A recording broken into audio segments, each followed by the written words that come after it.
Пройти вакцинацию должны и будущие паломники, но это ближе к вылету. А пока в комитете по хаджу начался прием документов. Жители Ингушетии проявляют активность. Около 300 человек уже выразили желание посетить святыни Мекки и Медины в этом году. Напомню, что Саудовская Аравия ввела новые требования к паломникам. Все подробности у Микаила Тангиева.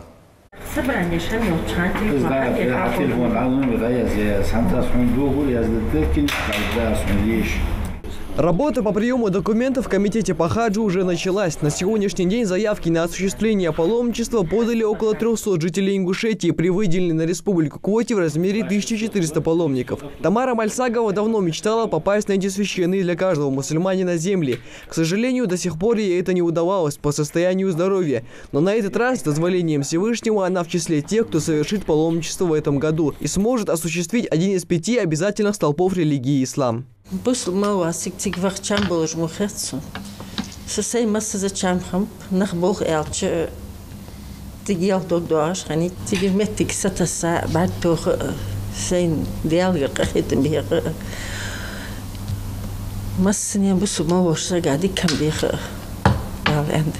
Перечень необходимых документов для паломников, выезжающих в этом году, не претерпел существенных изменений. Всем желающим посетить святые места нужно будет приобрести биометрический паспорт нового образца, 3 фотографии 3×4, копию паспорта и квитанцию об оплате за поездку.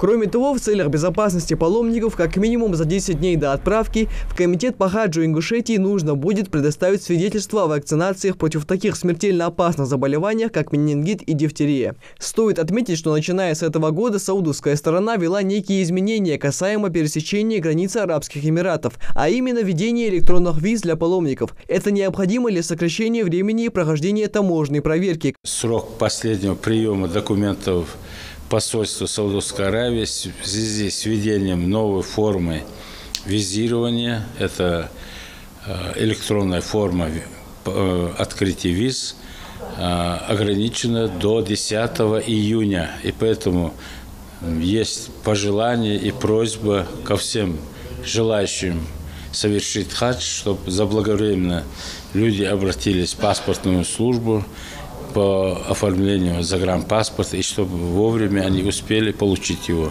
Также в обязанности работников комитета по хаджу входит заблаговременное прибытие в Мекку и Медину, где они уже ожидают паломников. Их задача на месте обеспечить прибывших всем необходимым. Паломники из Ингушетии отправятся в хадж в июле этого года. Для совершения хаджа организуют прямые чартерные рейсы из аэропорта Магаз в аэропорт Медины. Такая договоренность уже достигнута с авиакомпанией «Ютейр». По оценкам Министерства хаджа Королевства Саудовская Аравия, хадж-миссия России в который раз признавалась одной из лучших. Микаил Тангиев, Рахман Цуров, Новости 24.